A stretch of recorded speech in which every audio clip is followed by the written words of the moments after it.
ئەم بەرنامەیە بە سپۆنسەری کۆمپانیای ڕۆژی نوێ. This is NRT's Dialogue.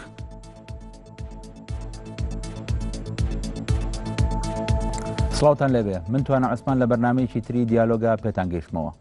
قسەکردنی ئەم جارەمان لە مەڵقەیەدا قسەکردن لەسەر چاکسازی لە حکومڕانی هەرێمی کوردستانە. بۆ قسەکردن لەسەر ئەم بابەتە چوار هاوڕێم میوانمە. هەرێک لە دکتۆر شاهۆ سەعید مامۆستای زانکۆ، دکتۆر زانا ڕەوف مامۆستای زانکۆ، ڕامێر مەحموود ڕۆشنبیر، دکتۆرە چۆمان هەردی مامۆستای زانکۆ. بەخێراتنتانەکەم. هاوڕێیان لە مۆزوعی چاکسازیە مەدخەلێکەیە بۆ قسەکردن، ئەوی ژەوەیە لە دوای ڕاپەڕینەوە لە هەرێمی کوردستانە پرسی چاکسازیکردن و پرسی دەستبردن بۆ چاکسازیکردن لە حکومڕانی هەرێمی کوردستانە بە بەردەوامی بەسراوەتەوە بە ئەگەری ئەوەی کە بەعز لە بانمەقانە بەعز لە مەخمورە ئەبێ دەستکاری چاکسازی نەکەن لە هەرێمی کوردستانە لەبەرەوەی مەترسی هەیە لەسەر ئەزمونونەکە. لە دوای 2003 وەختێ بەعز ڕووخە ئەمریکەکان هاتن، دنیایەکی تازە هاتە پێشەوە، حکومڕانێکی تازە هاتە پێشەوە، هەموو پرسی چاکسازی ڕەبت کرایەوە بۆ ئەوەی کە هەرێمی کوردستان تەحەدیاتی دەستوری لە بەردەمایە، پێویستەکە ئەرکەکانی تری لە بەغا چارەسەر بکە، مافەکانی خۆی بچەسپێنە لە دەستورە، بۆیە کاتی چاکسازیکردن نییە. لە سەرەتای 2006 وەختێک مالیکی هاتە سەر حکم، ئەیانود ئێمە ئەگەر شتێ بکەین لە ناوە مالیکیمان پێخۆشە بێ. وەختێ مالیکی ڕۆی داعشات، داعش نەڕۆشتووە نەوت دابەزی و نرخی نەوت لە بازارەکانی جوانە دابەزی و قەیرانێکی ئابووری ڕووی تێکردوین. ئەگەر پرسی چاکسازی بۆ مەترسیانەوە ببەسرێتەوە کە لە دەروی هەرێمی کوردستان لەسەر سنوورەکانمان هەیە ببەسرێتەوە بۆ تەحەدیاتانی کە ئێمە هەمانە لە پایتەخت لە جێگەکانی تر، ئەبێت ئێمە دەست بۆ هیچ مەلەفێک نەبین، هیچ چاکسازیەک نەکەین، لەبەرەوەی هەموو قۆناغێکە کۆمەڵێک ئەرک و کۆمەڵێک بربەست و کۆمەڵێک تەحەدیات لە بەردەم ئەزمونونەکە لە دەروی هەرێم. ملاحەزەکەی من لەوەیە کە ئێمە چ کاتێک لە چ لەحزەیەکە چ دۆخێک دروستە بێت کە بیانومان نەبێ بۆ دەستبردن بۆ چاکسازی لە هەرێمی کوردستانە. ڕێی تۆ چێ کاگێ شاهۆ؟ بەڵێ کاکتانە زۆر سپاس. لە ڕاستیە چاکسازی وشەیەکە، وشەیەکی پلاستیکیە، هەموو کەس پێوێرێ، تەنانەت بەر لەوەی بڵین ئۆپۆزیسیۆن یاخود نووسەران و کەسە لیبراڵەکان داوای چاکسازی بکەن، دەسەڵاتداران خۆیان داوای چاکسازیەکەن. وامە تەنها پەیوەندی بە هەرێمی کوردستانەوە نییە، دیکتاتۆرترین دەسەڵات لەو پەڕی دنیا و بۆ ئەم پەڕی دنیا هەمویان چەمکی چاکسازیان وەکو دروشمێ بەرز کردوتەوە. واتە گرفتەکەەوە نییە کە چەمکی چاکسازی نایەت یاخود تێز سەبارەت بە چاکسازی نییە، بەڵکو گرفتی سەرەکی پەیوەندی بەوە هەیە کە ئیرادەی چاکسازی نییە. چونکە چاکسازی لەژێر کاریگەری یاخود کاریگەری فاکتەری دەرەکی، بۆ نمونە گوشاری ناوخۆیی یاخود قەیران واکە دەسەڵاتداران ناچار بکە چاکسازی بکەن، یاخود ئیرادە و نیەتی دەسەڵاتداران کە هەنگاو بێن بەرەو چاکسازی. بەداخەوە لە کوردستانە هیچیان ئامادە نییە، واتە نە زروفێکی مۆزوعی ئەو تۆ نەگوشارێکی ئەو تۆ لە ئارایە کە دەسەڵاتداران ناچار بکە بە خۆشی خۆیان نا بەڵکو ناچاریان بکە چاکسازی بکە، و نە ئیرادە و نیازێکیش لەلایەن دەسەڵاتدارانەوە هەیە بۆ چاکسازی. من هۆکارەکەشی بۆ واگەڕێنمەوە کە ئەو پاساوی جەنابەت باسی کرد، پاساوی تەجیلکردنی چاکسازی، ڕێک ئەو پاساوی کە ئەبێ بێتە هۆی چاکسازی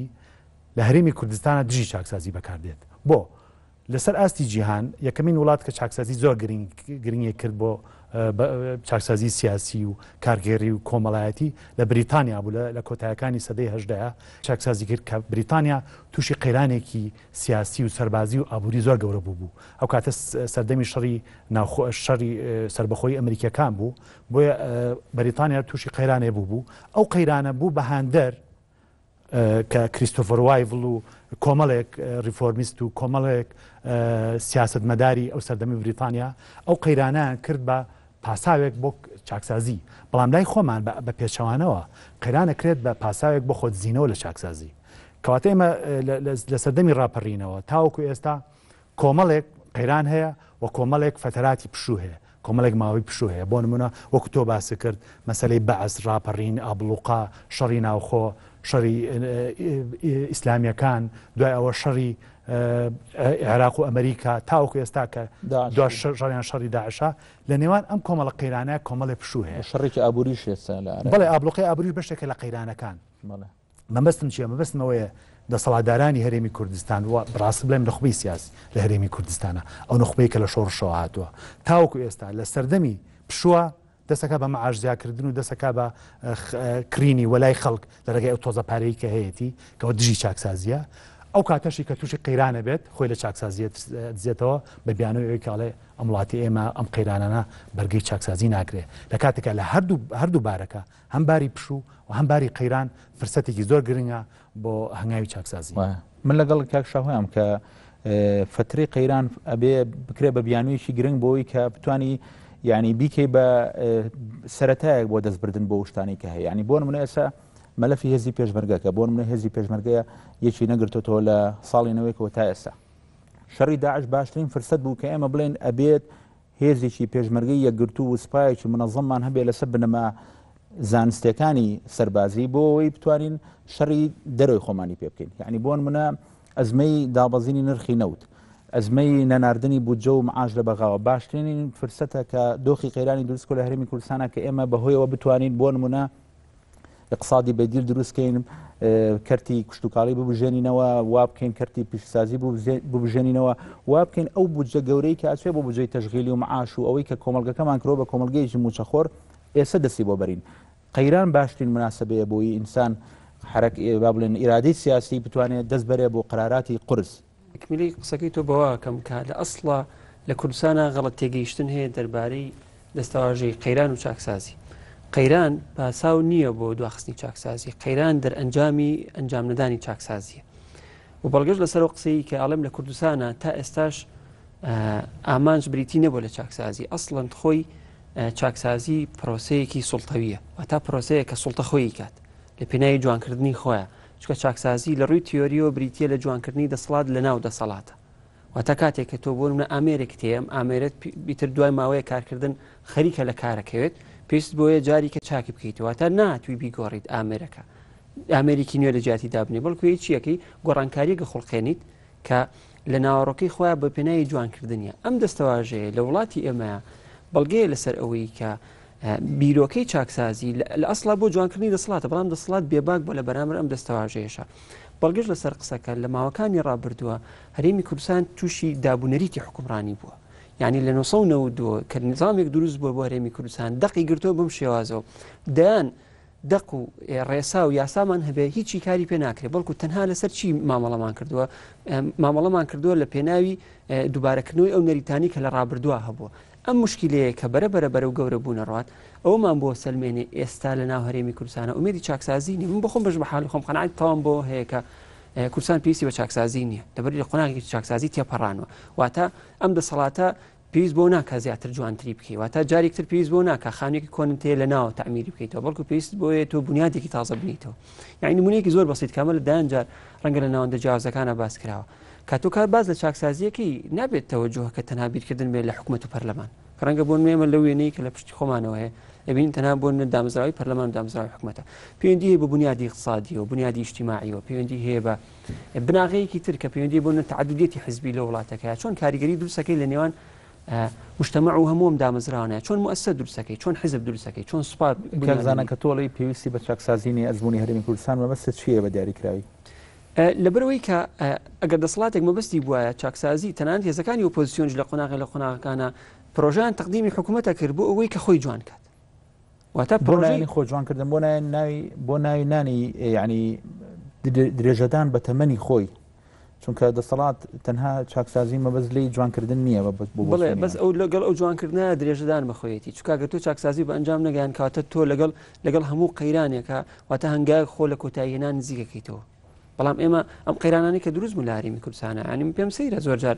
لە ناوەندەکانەوە باز لەوە بکرێت کە ئەم قەیرانی کە لەسا لە هەرێمی کوردستانە دەرئەنجامی بوونی داعشە ئەمە کەڵەکەبووی دەیان شتی ڕابردووە کە بێکەوە کەڵەکە بووە بەڵام ئێستا لە پڕێک هابەوەی داعشەوە تەقێتەوە من دڵنیام ئەگەر هێزێکی وەکو داعشیش نەبووە ئەزمەیەکی تر دروستەکرا هەمان قەیرانی دروسترە بوو ینی کاتی خۆی لە 2011 کە قەیران دروست بوو ئەزمەی داعش نەبوو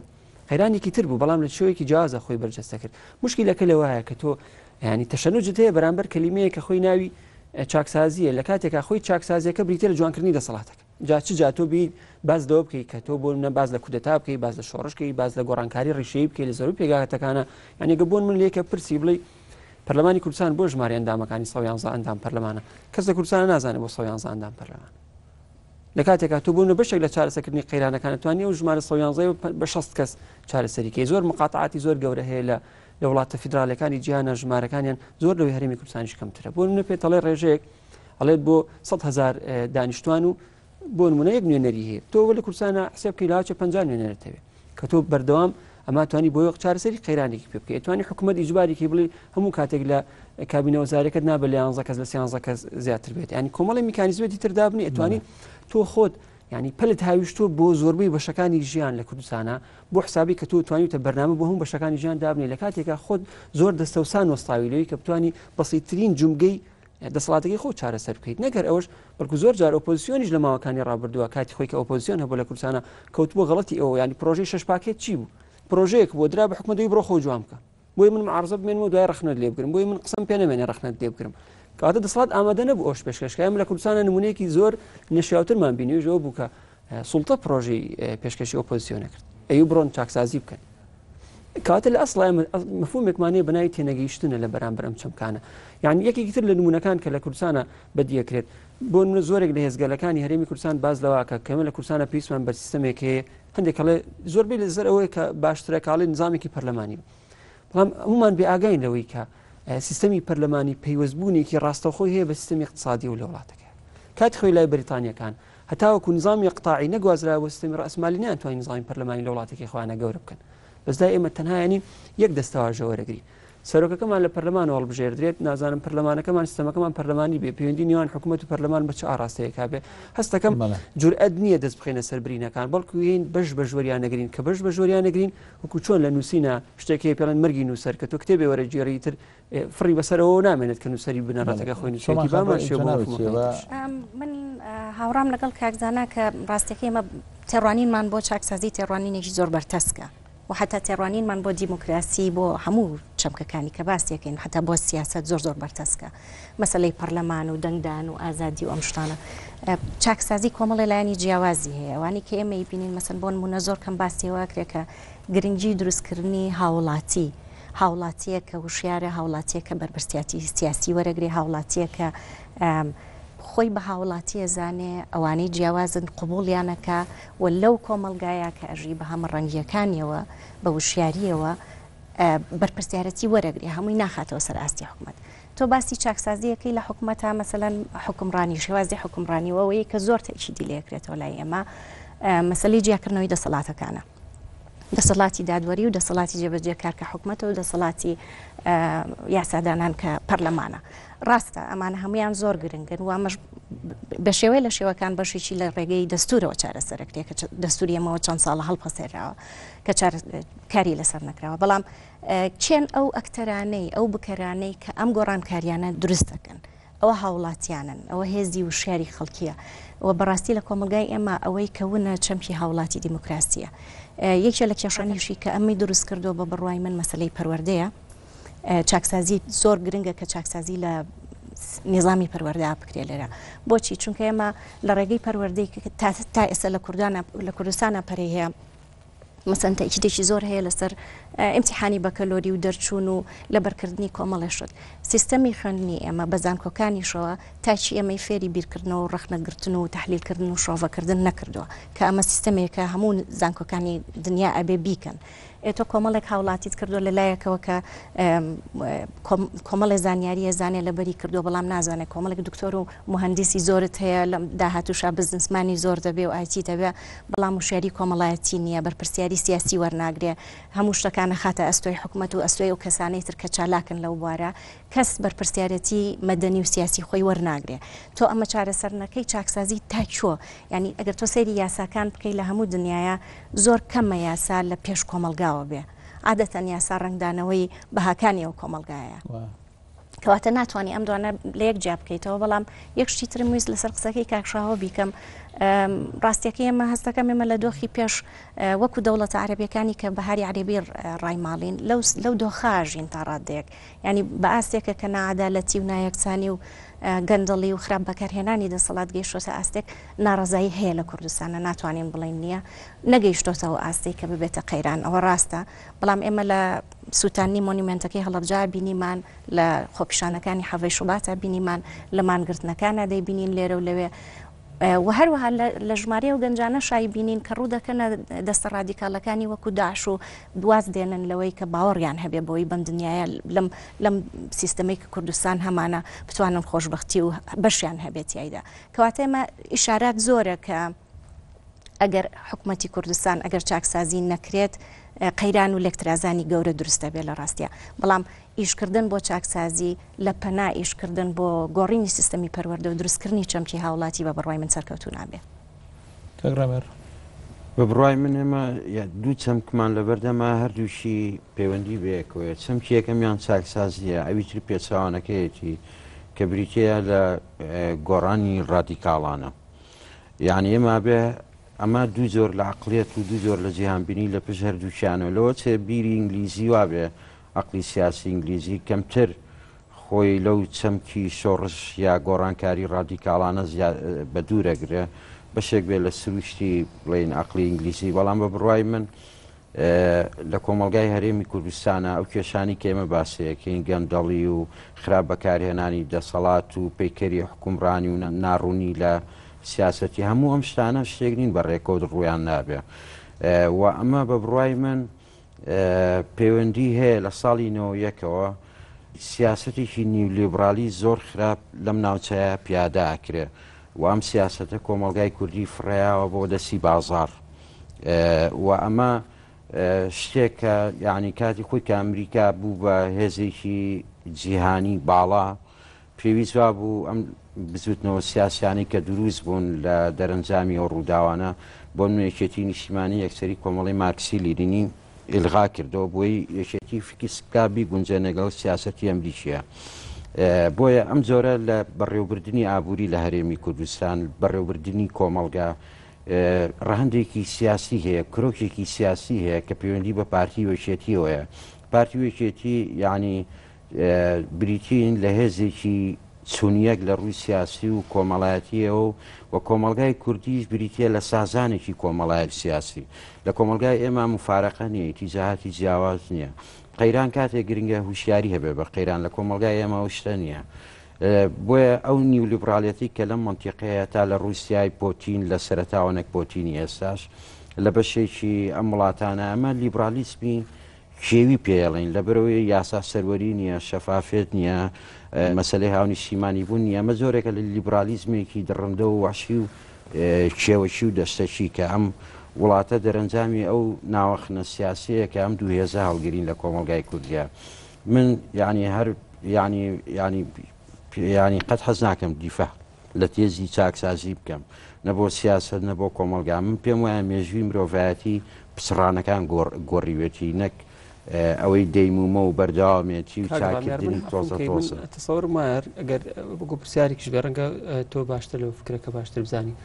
ینی کاتێک حاڵی چاکسازی لە سیستەما تۆ پێشوەخە دەبێت سیستەمێک کتەبێت کە چاکسازی تیا بکەین ینی ئەوەی کە لە کوردستانە هەیە بڕونە ئێمە لە کوردستانە سیستەمێکی ئابووریمان هەیە ئەمە لە کوردستانە سیستەمێکی سیاسیمان هەیە ئەمە لە کوردستانە نظامێکی یاساییمان هەیە کە بتوانێت تەنزیمی بکات ینی زۆر جار لە ناوەندە جیاوازەکانە بە دوامینیان لێدوانی سەرۆکی حکوومەتی هەرێمی کوردستانە کە باز لە حکوومەتی عراقی کرێت ئەڵێ حکوومەتێکی فاشیلە دەوڵەتێکی فاشیلە دەوڵەتی فاشل پێودانگێکی هەیە بێگومان کە تو باز لە دەوڵەتەکەی دەوڵەتی فاشلە بەشێکی پەیوەندی بە موسساتەوە هەیە بەشێکی پەیوەندی بە تەداولی سوڵتەوە هەیە بەشێکی پەیوەندی بە کاراکردنی و دەستگایانەیە کە حکم بەڕێوە بن زەم پرسیارە کورتکەرەوە بیکەرە بە کوردستان ئایا لە کوردستانە هەرێمێکی فاشل نییە ینی ئەگەر بۆ عراق ئەگەر هەرێمێک بێ ئیفلاسی کردبێت دەوڵەتێک بێ ئیفلاسی کردبێت دەوڵەتێک بێت کە فاشل بێت ئایا لە کوردستانیشە هەمان ئەزمون دووبارە نەبووەوە بەڵام بە قوڵتر کاتی خۆی لە عێراقا حیساری اقتصادی لەسەر بولێنەوە دەکانە لە هەرێمی کوردستانە ئەوتراچی ئەنووت ئێمە دوو حسارمان لەسەرە حساری کۆمەڵگەی نێودەوڵەتیمان لەسەرە حسارێکی دەوڵەتی عراقیمان لەسەرە ئێستا گەر دەوڵەتی عراقی فاشل بێت و ئیفلاسی کرد بێ هەرێمی کوردستان دوو جار فاشلە و دوو جار بڵێ ینی ببرن ئیفلاسیشی کردووە ئێستا گەر حکوومەتی عراق حکوومەتێکی فاشل بێ یا حکوومەتێکی مفلیس بێ ئێستا حکوومەتی هەرێمی کوردستان چاوی لە دەستی ئەو حکوومەتە مفلیسەوە بۆی بودجێ بۆ بنێرێ کەواتە تۆ دوو جار مفلیسی تۆ تۆ مفلیسێکی چاو لە دەستی مفلیسێکی ترەوەی ئەوە دەریشکە و حکوومەت عێراقی مفلیس نییە حکوومەتێکە کە سیولەی لە بەردەستانیە کەلیمەی ئیفلاس کەلیمەیەکە ینی بۆ نمونە من هیچم نەبێ هەموویم دۆڕانە بێ یا هەموویم لە دەست چوو بێ بەڵام ئەوەی کە من پارەم پێ نەبێ بەڵام مەوجوداتم هەیە بەڵام دەخلم هەیە پارەم لات بە قەرز لای خەڵکە و معنایەوە نییە ئیفلاس هەمومان ڕۆژانەکە ئەوەیە بەشێک لە فەشەلی نییە باز معناوی ئیفلاسمان کردووە بەشێک لە فەشەلی دەوڵەت لە وڵاتانە ئەوەیە خۆی ئەم جۆرە کۆمەڵگایانی وەکو کۆمەلگای عێراقی کوردی خۆی کۆمەلگایکی ئەنتی دەوڵەتە بەڕاستی یعنی دەوڵەت فانکشن ناکە بە جوانی هەتا حکوومەتی هەرێمی کوردستانیش یعنی تۆ بە زۆر ئەم جەستە سیاسیە و مارە کردووە لەم جۆرە کۆمەلگایە مەسەنسی کۆمەلگای لیبی خۆی پێویستی بە دەوڵەت نییە بەڕاستی کۆمەلگایەکی خێڵەکی و سراکتۆری عقلی خێڵ و ئەو شتانە لەبەرەوە لە کورتترین قەیرانە هەڵەوەشێتەوە تەماشای هەڵەشانی سوپاکە لە عێراق سوپایەکی تایفی وەکو حەشتی شعبی جێگەیەگرێتەوە مەسەلەکەی خۆی دەوڵەت خۆی مؤسسەیەکە بریتە لەوام حکوومەتی هەرێمی کوردستان خۆی بریتە لەوەهمی بڵێن حکوومەتی هەرێمە حیاتی سیاسی و ئەحزاب و هەموو شتانە بریتە لە وەهمی ئەو شتانە کاکرامیێرزین چۆنە خۆی تەجروبەی حکومڕانی لە کوردستانە لە هەر شوێنێک دەسی لێ نەخۆشە بەڵام بەڕێم زۆر گرنگێمە تەشخیصی نەخۆشیەکان بکەین ڕەنگە زۆر جار قسەیەکە کرێ ئەی چار چییە تو جارە نازانین نەخۆشیەکان چییە تەجروبەی حکومڕانی لە هەرێمی کوردستانە پڕ لە نەخۆشی پێش هەموو گرنگە ئێمە تەشخیصی و نەخۆشانە بکەین بەڕێی من یەکێک لە نەخۆشە سەرەکیەکانی هەرێمی کوردستان جابنەوەی چەمکی بەرپرسیارەتی لە چەمکی دەسەڵاتدارێتی واتە ئەو کەسێک کە دەسەڵاتدارە بەرپرس نییە و ئەو کەسێکی کە بەرپرسە دەسەڵاتدار نییە ئێستا ئێوە لە لۆگۆکە وێنەی حکوومەتی هەرێم و پەرلەمانتە هەڵواسیوە حکوومەتی هەرێم و پەرلەمان تەنها دوو سێبەرن دوو دەسەڵاتی زۆر هامیشین لە پاڵ کۆمەڵی دەسەڵاتی حەقیقیە کە لە تاریکیان تەنات هەر لە ناو حکوومەتی هەرێمی کورد هەر لە ناو دەسەڵاتی تەنفیزیە ئێمە دوو دەسەڵاتی ترمان هەیە لەسەر و لێ پێچینەوە بۆ من دەسەڵاتی سەرۆکی هەرێم لەگەڵ دەسەڵاتی ئەنجومەنی ئاسایش لە پاڵ دەسەڵاتی هێزە چەکدارەکان کە تاوەکو ئێستا هیچ ئالێتێکی وازەح نییە بۆ لێ پێچینەوە لێیان لە پاڵ دەسەڵاتی سێبەری حیزبەکان کە دەسەڵاتی حەقیقی لە دەسەڵاتی حیزبەکانە دەسەڵاتی مەکتەب سیاسی و سەرکردایەتی حیزبەکانە کە ئەو مەتبەخەیە لە تاریکیە ئەوە ئەشنێ لە کوردستانە سەرۆکی پەرلەمان چ دەسەڵاتێکی یاخود سەرۆکی حکوومەت چ دەسەڵاتێکی هەبێ کە مەسەلەی چاکسازی کورد بۆتەوە بۆ پەرلەمان و بۆ سەرۆکاتی ئەنجومەنی وەزیران گرفتەکە لەوایە لەم دوانەشە ئەولەوێتی دەسەڵاتی تەنفیزی هەیە بەسەر دەسەڵاتی تەشریعیە بۆ نمونە ئێمە بە تەمەنی کابینی هەشتم یەک جار محاسبەمان بینی لە نێوان پەرلەمان و حکوومەت ئەو کاتە بوو کە حکوومەت محاسبەی پەرلەمانی کرد کە سەرۆکی حکوومەت بە ئەندام پەرلەمانەکانی لێتان قبول ناکەن پرسیاری وا بکەن واتە تەنانەت لەو دوو دەستگا پشکۆلەیەشا کە دوو دەستگای زۆر هامیشین لە پاڵ دەستگا حەقیقیەکانە کە لە سێبەر ئایشەکەن لەو دوو دەستگایشە ئەولەوێتی دەسەڵاتی تەنفیزی هەیە واتە لە هەر شوێنێکەوە دەستکاری ئەم حکوومەتە بکەیت مەترسیدارە مەسەلەی بەرپرسیارەتی دەسەڵاتدارێتی ئێمە فیگەرە دەسەڵاتدارەکانی هەرێمی کوردستان ئەو فیگەرانن کە لە بەرامبەر یاسایە بەرپرس نییە چ فیگەری حیزبەکان و چه ئەو فیگەرانەی کە دەستور و کە یاساکانیان بەپێی خوانڕیوە بۆ نمونە دەسەڵاتی ئەنجومەنی ئاسایش لەگەڵ دەسەڵاتی سەرۆکاتی هەرێمە تەنها ئەو دوو دەسەڵاتدارە بەرپرسن چونکە عنوانی قانونیان هەیە دەسەڵاتدارەکانی زۆنی سلێمانی هیچیان بەرپرس نین لە بەرامبەر یاسایە ئەو دوو دەسەڵاتەش یاسا و دەستوریان بەو شێوێ بریوە کە لەگەڵ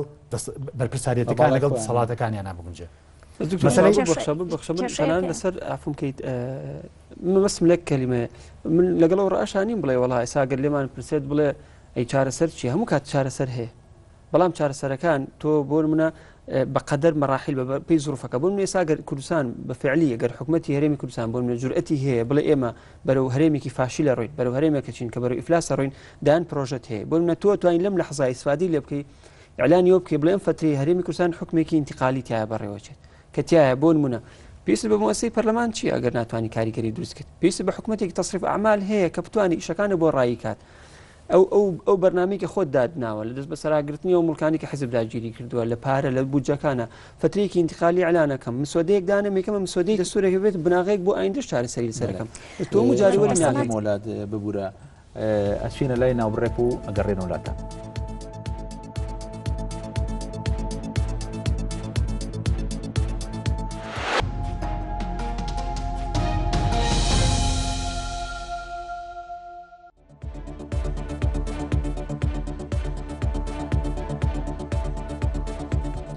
جارێکی تر سڵاو پێم وا بێت چۆماخەم پێشناو بڕەکە ویستندێک بیر بۆ چۆنی خۆ بڵێ بەڵێ پرسیارەکەەوە بوو کایە باسی کە حکومڕانی و چاکسازیەکەین لێرە بەشێکی زۆری پنتەکانی کۆمەلگای ئێمە و سیاسەتی ئەمە پێویستی بە چاکسازیەوە ڕاستە بەڵام هەندێک شت هەیە توانین لە ئێستا چارەسەری بکەین کامانەن ئەوانە پرسیارەکەەوەی لەکووە دەست پێ بکەین بە بڕای منەوەی کە کاکشاوە هێمای پێدا ئەو تێکەڵاو بوونە و دەسەڵاتی جێبەجێکار بەسەر پەرلەمان و بەسەر دەسەڵاتی داددا ئەمە کێشەیەکی گەورەیە بۆ خۆی مەسەلەن تۆ یەکێ لەو کێشانەی کە بە ئاسانی چارەسەرەکرێەوە دادوەری گشتی سەر بە دەسەڵاتی دادوەری نییە بەڵکو سەر بە دەسەڵاتی تەنفیزیە داواکاری گشتی بەڵێ داواکاری گشتی کە لیژنەیەکیان دروست کرد بۆ لێپێچینەوە لە گەندەڵی و لە کارەساتەکانی حکوومەت بە ئەمرێکی وەزارەتی داد هەڵوەشێنرایەوە لەو لاوە لە پەرلەمانەوە کە دەسەڵاتی یاسادانانە سیرەکەی لیژنەی نەزاهەت هەیە و لیژنەی چاودێری داراییت هەیە راپۆرتێک تەنها لە لیژنەی دارایی ئەوەی بەشی سلێمانیەوە دەرچوو ئایا چەند دادگاکان توانیان بە دواتە چوونی بۆ بکەن دیسانەوە دەسەڵاتی جێبەجێکار دەسەڵاتی هەیە بەسەر دەسەڵاتی دادگاکان و هەروەها پەرلەمانە ئەمە لە ڕێگەی دەستورەوە چارەسەرەکرێ دەستورەکە پەیوەندیەکانی نێوان دەسەڵاتە جیاکان جیاکاتەوە پرینسیپەکانی پەیوەندی نێوانیان و بینیشیان و هەروەها پەیوەندی نێوان هاوڵاتی و حکوومەتی ژڕێکەخە بەڵام حتا ئەگەرەوە دەستورمان هەیە و دەستوریشمان هەبوو هەموو مشکلەیە هەیە تەدەخولی عراب هەیە ملیشیا هەیە گەندەڵی هەیە پرسیارەکە ئەوەیە ئەوەکو کاکشاوە باسی کرد دەسەڵاتی ڕاستەقینە ئەوەیە کە لۆدی ئەو فیگۆرەوەیە کە لە پشتبانەوە شاشەکە سکرینەکە بنەوەی پیشانەیە مەبەستی لە پشتی پەرلەمان زۆر دەسەڵاتێکەیە کە وەهمی دەسەڵاتە وەهمی حکوومەت دەیە وەهمی پەرلەمانی شدەیە بەڵام دەسەڵاتێکی تری ڕاستەقینە هەیە کە نادیارە بکەرەکەی ینی خۆمان کە وڵاتی ئەم وڵاتیان بکەرەکانی شەیە بەڵام ئەو بکەرانە بکەری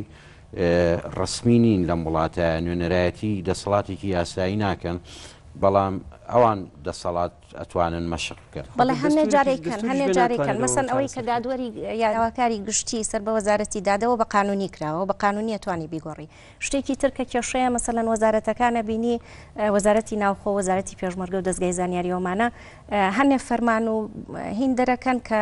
وەکو قانون کاری پێکرێ مەسەن دادگاکانی کوردستان ناتوانن لێ پێچینەوە لە یەکێ بکەن کە سەر بە وەزارەتی ناوخۆ بێ ئەگەر وەزارەت خۆی ڕازی نەبێ تۆ ئەمە توانی ڕێک بخەی بەڕاستی ئەو دەسەڵاتانە توانی لی بسەنیتەوە کەواتە هەنێکی ڕاستە دەسەڵاتە نەبینراوەکە بە شێوەیەکی زۆر نەبینراو ئیشەکان بەڵام هەنێک لەم نایاسایی و نەعادالەتیانی کاکرێ بە یاسایی کراوە و ئەتوانی بەڵێ تەشریع کراوە ئەتوانی چاکی بکەیتەوە چۆن گریمانی تۆ بەسەرەوە ئەساسەیە کە کرێ هەندێک بکەری لە دەروی کای سیاسی هەندێک بکەر ڕۆڵی خۆیان ببینن بۆ نمونە دادوەرێکە یاخود مامۆستایەکە یاخود ڕۆشنبیرێکە یاخود ئاکتیڤیستێکی کۆمەلگای مەدەنیە بە فعلی ئێمە لە کوردستانە پێویستمان بە چەندین بکەر هەیە بەڵام گرفتێک هەیە وەکو چۆن لە ناو دەسەڵاتی سیاسیە ئەولەوێتی سوڵتەی تەنفیزی هەیە سوڵتەی حیزب هەیە لە ناو کۆی کایەکانیشە ئەولەوێتی کای سیاسی هەیە یعنی گرفتەکە ئەوەیە کای سیاسی بە شێوازێکی زۆر شەرپەنجەیی لەسەر ئەساسی بەرژەوەندی سە حسابی بەرژەوەندی کایەکانی تر گەشەکە بەڵام مەسەلەی چاکسازی من هەست دەکەم کە هاوڵاتی باسی چاکسازی لاکەی دەست بەجێ دوو جۆر چاکسازیەکەوێتەوە یاد کە مافیڕەوەی خۆیەتی داوای بکایکیان چاکسازی ئابوووریە ئەوی توشان چاکسازی کارگێڕیە ئەو بێرۆکراتێتە بێمەعنایی کە لە هەرێمی کوردستانە هەیە بەڵام دەسەڵاتداران نخبەی سیاسی لە هەرێمی کوردستانە نەک توانای ئەوی نییە هەنگاو بنێ بەرەو چاکسازی لەناو سیستمی سیاسیە واتە سیستمی دروست کات کە دەسەڵاتەکان لە یەکتری جیا بکاتەوە وی کە پێوتێ سیستمی دیموکرات تەنانەت لەسەر ئاستی چاکسازی ئابووری و چاکسازی کارگێڕیش توانای هەنگاوی نییە لەبەرەوەی هەموو چاکسازێکی ڕاستەقینە لە بواری ئابووری و لە بواری کارگێڕیا بە چاکسازی سیاسی من لەگەڵ ڕانیم کە ئێستا مەطلبی خەڵک تەنها لە دوو ڕوانگەوە بێ لە ئیداری و لە داراییە بێت چکەوە ئەتوانی تۆ لەناو پارێزگایە کابێت و بۆ ئەگەر کورد داوا لە بەغا بکە بڵێ سەلاحیەتی ئەنجومەنی پارێزگا زیاد بکە و پارەمان بەرێ بەس ئەم مۆزوعات تەسەوورەکەم قوڵتر بوو بێتەوە ئێستا ینی ئیشەکە تەنها لە دوو دیوی ئیداری و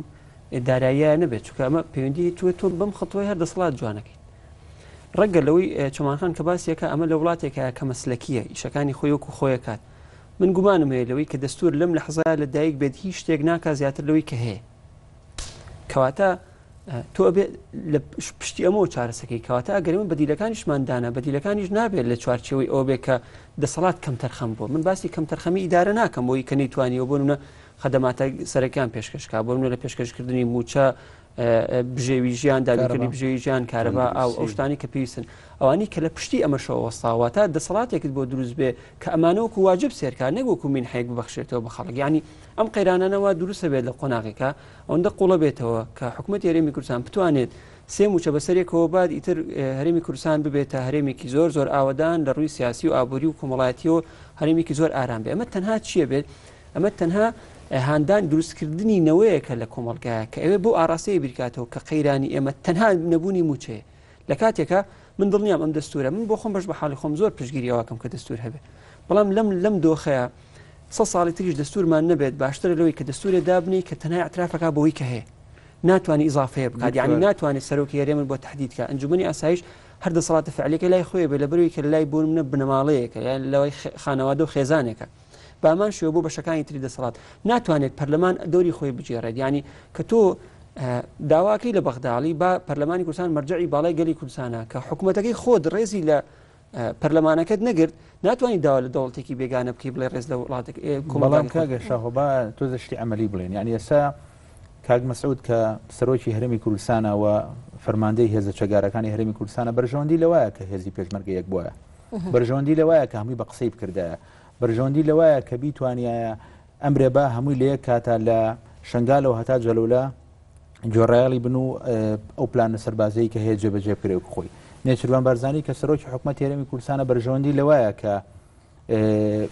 بودجەی تەشغیلی ئەوەنە مۆزەف ئارایانە بۆیە کە بیتوانێت سەپارەکەی بۆ دابینکە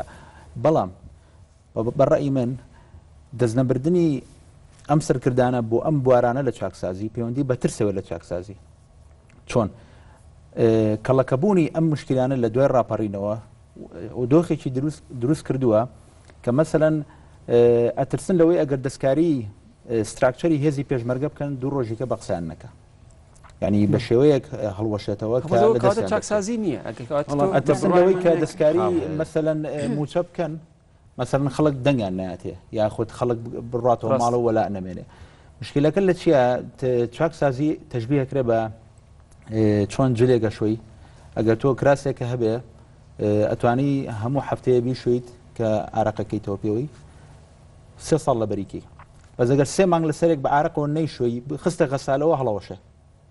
هەرێمی کوردستان وەکو کراسێکی لاتەوە بۆ چوونی من لە بەروی دەمێکە نەشۆراوە دەمێکە چاکسازی دەوریتیان نەکراوە یعنی دەستی بۆ بەری احتیمالە هەڵوەشە ئێستا ئەم نیگەرانی ئەم ترسێکی دروست کردو ئەوانەی کە ئیرادی چاکسازیشانەیە کە ڕەنگە هەبێەوە دڵنیام خەڵکانێکی ئیرادی چاکسازی هەیە ئەترسن لەوەیە کە دەستی بۆ بەرن ئینهیارکە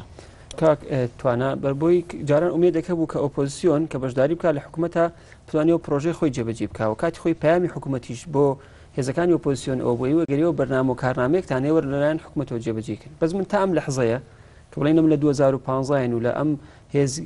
هێزی ئۆپۆزیسیۆن کە لەگەڵ حکوومەتە یان پێکەوە دەسەڵاتیان پێگەنەوە لە 2013 واتە زادەی هەڵبژاردنەکانی مانگی 9 ساڵی 2013 تا ئەم ساتە ئۆپۆزیسیۆن بێجگە لە ناشرینکردنی خۆی هیچ پرۆژەیەکی تری بە ئەنجام نەگەیان و کەواتە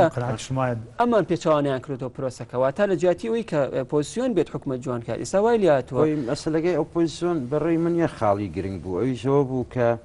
بەلاغێکی دەرکرد داوای پچڕانی سیاسی کرد لەو تەبەقە سیاسی کە ئەمڕۆ کوردستان بە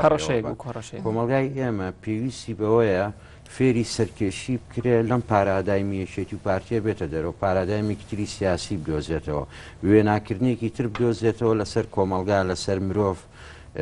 لەسەر سیاستکردن ئێمە پێویستە جیهانبینی ئەم کۆمەلگایە بگۆڕین لە بڕوای من چاکسازی بە هیچ شێوەیەک ناکرێت شتێک نییە باس یعنی وەک وایە ئاسنی سار بکوتیتەوە لە وڵاتایە باسی چاکسازیکە یعنی گۆڕان و لایەن ئیسلامەکانی تریش بۆیە خەڵک پشتیوانیکردن بۆیە دەنگێکی زۆریان پێە لە بەڕووی داوای سڕانیشیان کرد لەگەڵ ئەمانە کە دیسانەوە ئەچیتەوە ناو بیرۆکەی سازانی سیاسی و کۆمەڵایەتی مانەوەی حراکی سیاسی نامێنێتەوە بەربەرکەوتنی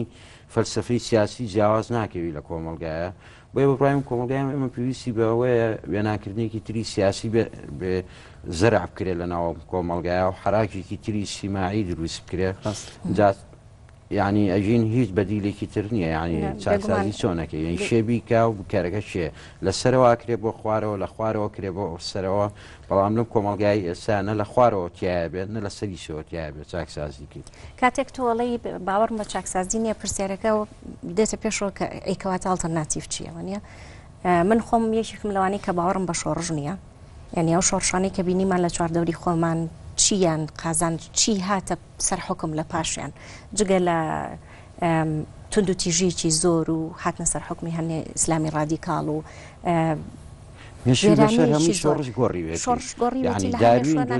داروین کە ئەسڵی مرۆڤ ئەچێتەوە سەر ئاژەڵێکی پێشکەوت و مەسەلەی سوڕانەوەی زەوی بە دەوری خۆرا شۆڕشی فەڕەنسی هەموو حاداسە قەرزاری ئامادەکاری هەبێ ڕاستە کە وشیاری هەبێ کە زۆرینەی خەڵک ئاگادار و وشیار بێ بەڵام تۆ لە کۆمەلگایەکە شۆڕژەکەی کە لەوانەیە ڕادیکاڵترین بەشی کۆمەلگاییشی تەنها لەسەر ئەو کۆمەلگایە کردبێ و ئەو دێتە سەر حکم لە ئێرانە شۆڕژەکەی دەزانی ئیسلامیەکان دێنە سەر حکم دکتۆر من بەستم لە شۆڕژ نیمە بەستم لەوەیە ئێستا لە ئێران ئەتوانی بڵێ ئێران خاوەنی فەلسەفەیەکی سیاسیە ویلایەتی فەقی هەیە ئاراستەکردنی کۆمەلگا و ئابووری و دەوڵەت هەمووی ویلایەتی فقی وەکو ئەو فەلسەفە سیاسیە وایە کە رووسیا وڵاتانی خۆراوا باسیەکەن ئەمریکا باسیەکە لە کۆمەلگای ئێمە شتێک نییە ناوی فەلسەفەی سیاسی بێ تۆ پارتی سیاسیت هەیە لەبەرەوە بۆیە ئاسانیە تۆ تەشخیصی فەشەلی مۆساتی سەحی و ئابووری و خزمەت گوزاری بکەیت لە کۆمەلگای کوردیا لەبەرەوەی ئەو باگراوندە نییە بڵێ ئەمە ئەمی تیجاه سیاسیە لەی بەرپرسە ئەمە لەبەرەوەی ڕاستڕەوە ئەمە لەبەرەوەی سۆشیالە بۆیە باشترە خزمەت گوزارێک ئێمەیان لەبەرەوەی لیبراڵێکی سۆشیالە لەبەرەوە لە کۆمەلگای ئێمە بێ فێری ئەوە بێت تعدودیەتی سیاسیە بێ کاگەڵامی دەزانین کێشەکە چییە خۆ بەشە لە کێشەکە پێێنی بە وشاریە گشتیەوە کە هەیە ئەنێ کاتێک کە موچە دواکەوێ خەڵکی هەستەکانمە پێویستمان بە چاکسازیە بەڵام و کاتێک کە ڕەنگە موچە لە کاتی خۆی بێ هەست نەکات بۆ شێوە پێویستی بە چاکسازی هەیە مەسەلەکەی مەسەلەی شۆڕش و ریفۆرم ئەلبەت بەز و دوالیزما کرێ بەس دوالیزمی سێم هەیە کە ئەکرێ باسی لێوکرێش هێزکردنی فێڵدەکانی دەرەوەی سیاسی ئەنی سیاست ئەو کایەک هەموو کایەکانی تری خواردووە کە من بەرگریم لەوە کرد کە ئێمە پێویستە هەندێک چاکسازی ئابووری و کارگێڕی بکەین چکە لەو قەناعەتەیە هەموو چاکسازیەکی ئابووری و کارگێڕی چاکسازی سیاسی بەدوایەت بەڵام ئەوەی کە ئێستا ڕێگرە لە بەردەم چاکسازی سیاسی و چاکسازی ئابووری و چاکسازی کارگێڕیە نخبەی سیاسیە چکە نخبەی سیاسی ئەزانێ ئەگەر چاکسازی ئابووری بکرێ و چاکسازی کارگێڕی بکرێ وردەوە دەبێت چاکسازی سیاسیش بکرێ بەڵام ڕێگرە لەوەش ئێستا بۆ نمونە مەسلەی نخبەی سیاسی و نخبەی اقتصادی تەمان یەکی لە پێناسەکانی سیاست ئەلە سیاست هەمان ململانەی ئابووری بەڵام بەهینێکی تر بە شێوازێکی چڕتر سیاست زۆر پەیوەندی بە ئابووریەوە هەیە ینی ئەوەی کە لە کوردستانە ئەبینرێت پاوانکردنی ئابووریە بۆ بەهێزکردنی پێگەی نموزەجی کەندا بەس بوو بەرپرسیارێک کارگێڕی ئیداریەوە کرێت بەس کوا کاریگەریە بۆ لەسەر سیاسی بۆ لە وڵاتانە چاکسازی نەکراوە لە کەندا و کۆمەڵی قەرزکراوە هێنراوەتە وڵاتەکەەوە وڵاتەکان کردو بە بازارێ بۆ ساختکردنەوەی کاڵاکان ئەوکەی ئێستا هەیە ئێستا کوردستان کراوە بە بازارێ بۆ ساختکردنەوەی کاڵەکانی تورکیا و هەندێک وڵاتی تر هەرگیز لەمە بەبەستم لەوێ لە کەندا و نخبەی سیاسی و نخبەی اقتصادی تێکەڵە لە کەندا و سیاسەکە اقتصادیە و اقتصادەکە سیاسیە دیموکراسیەت لەو کاتەوە دەست پێکە کە نخبەی سیاسی جاکێتە لە نخبەی اقتصادی لە کوردستانە سیاسیەکان سیاست مەدارەکان دەسەڵاتدارەکان دەوڵەمەنەکانن خاوەن کۆمپانیەکانن بەڵام گرفتەکە لەوێ دەست پێکە لەو شوێنەیە کە خاوەن کۆمپانیا بە عقڵەتێکی مۆدێر ئیشەکە بەڵام شوێنەیە کە دەسەڵاتدارە حکومڕانە بە عقڵەتێکی زۆر دواکەوتو ئیشەکە بۆ نمونە کۆمپانیەکانی نەوت کۆمپانیەکانی کارەبا کۆمپانیەکانی ئیتیساڵات کۆمپانیەکانی مۆبایل کۆمپانیەکانی بنائینشاءات هەمووی بەدەست دەسەڵاتدارەکانەوە بە ڕاستەخۆ یاخود ناڕاستەخۆ و لە کۆمپانیەکانە بە عقڵەتێکی مۆدێر نیشەکەن چکە کەرتی تایبەتە بەخۆیان بەڵام بە دەوڵەتە ئامادە نین گۆڕانکاری لە عقلێتی ئیداریا بکەن تۆ بۆ نمونە توانی لە ڕێگای مۆبایلەکەتەوە بە یەک مەسج حسابی مۆبایلەکەت بگۆڕی حسابی پارێکەی خۆت بەڵام تۆ ئەگەر بتەوێت تعدیلی شەهادەیە بکەی بۆ نمونە ئەگەر مامۆستایەکی زانکۆبی بێت دەجار لە سلێمانی و بچی بۆ هەولێر بۆی تعدیلێک بۆ بکەن واتە لە حکومڕانیە لەو شوێنە کە پەیوەندی بە بەرژەوەندی گشتی خەڵکەوە هەیە زۆر دواکەوتوانە کەرتی گشتی پێڕەوەکەن بەڵام لەو شوێنە کە پەیوەندی بە بەرژەوەندی تایبەتی خوانەوە هەیە هەموو کۆمپانیەکانی خوان بە شێوازێکی زۆر مۆدرن گەشە پیاوە چونکە پەیوەندی بە بەرژەوەندی تایبەتی خوانەوە هەیە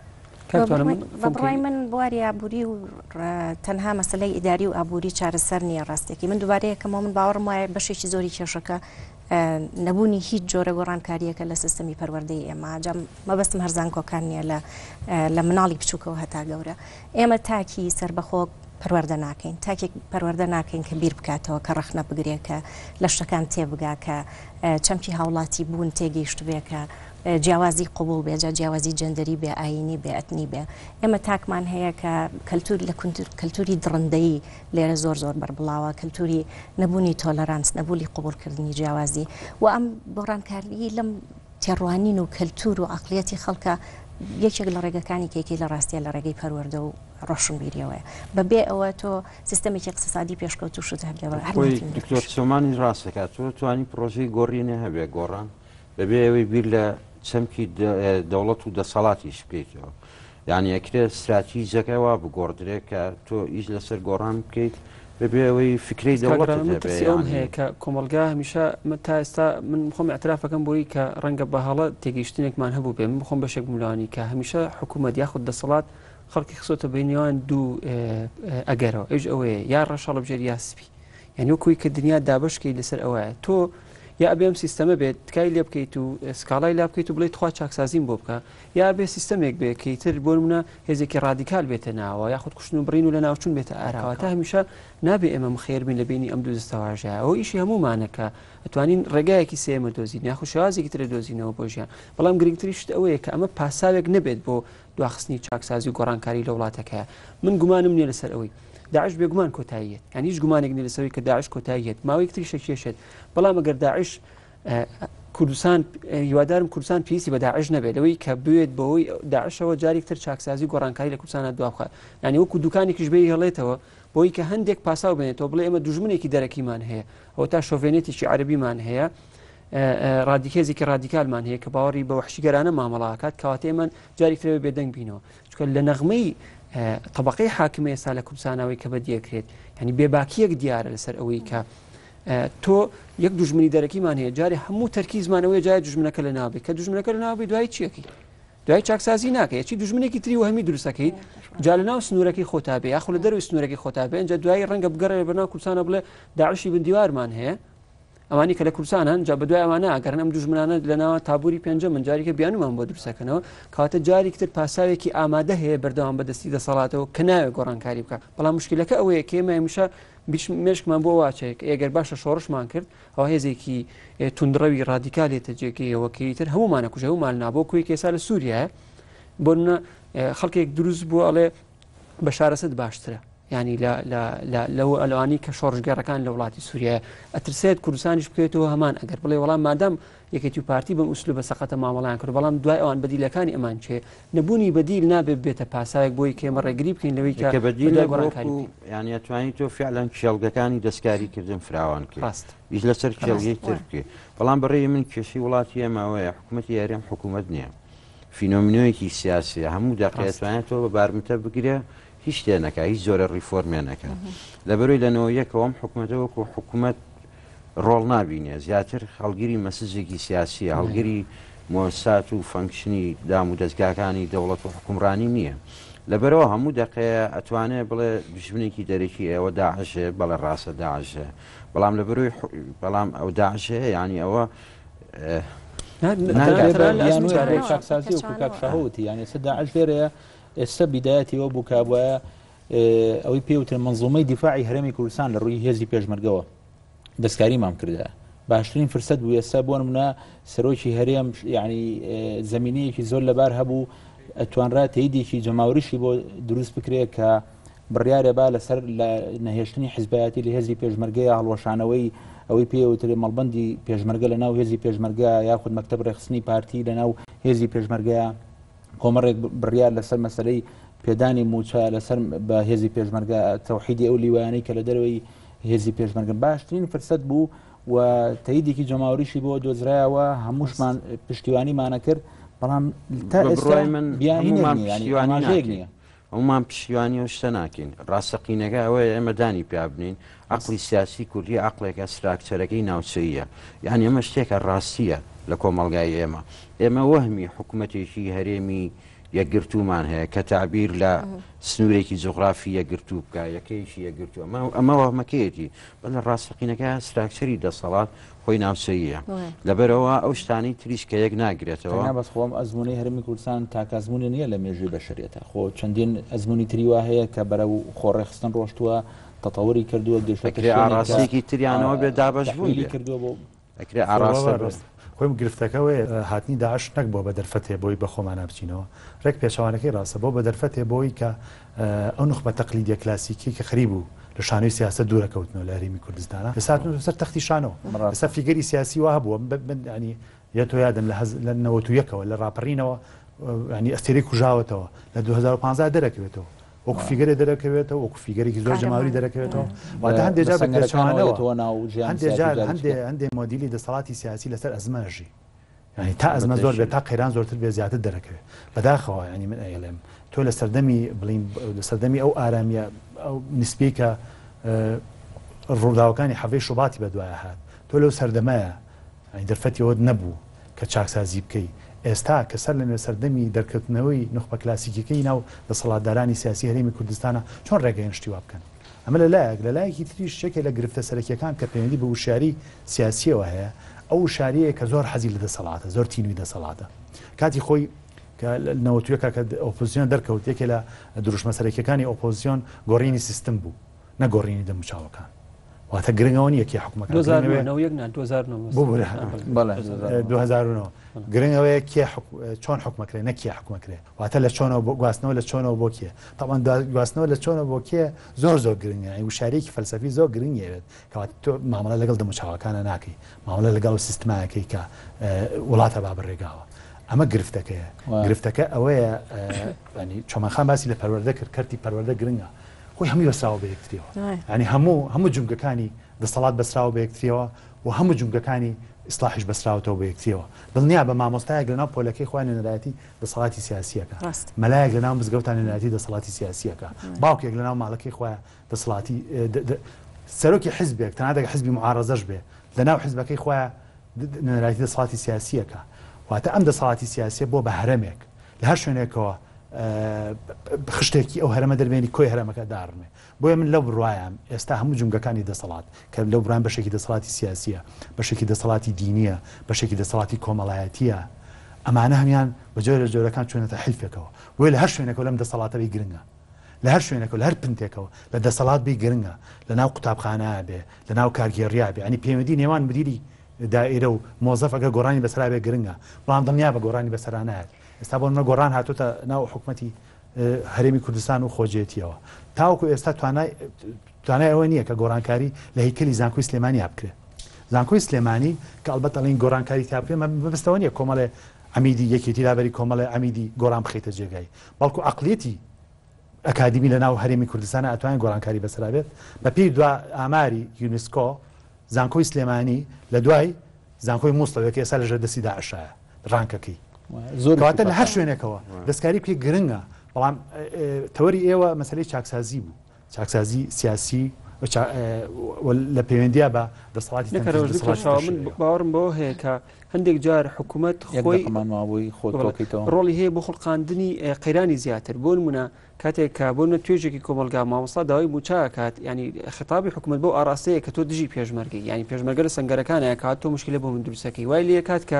لە ئایندای بیر لەو کاتەوە مامۆستا بکا بەگژی هێزی پێشمەرگایە هەرێکیان لە کاتێک ئامانە شەریحەی کۆمەلگان ڕۆڵێکی سەرەکی خۆیان نەجێڕن کەواتە نەکرد ئەوەی کە حکوومەت نەیتوانیوە ببێ بەشێک یاخود هەنگایەک بەرەو چاکسازی بەڵکو هەنگاوێکە بۆ ڕێگریکردن لە چاکسازی بە ئەمان شێوە ماچێت بۆ پەرلەمان بە ئەمان شێوە چێت بۆ سەرۆکایەتی هەرێم ڕەنگە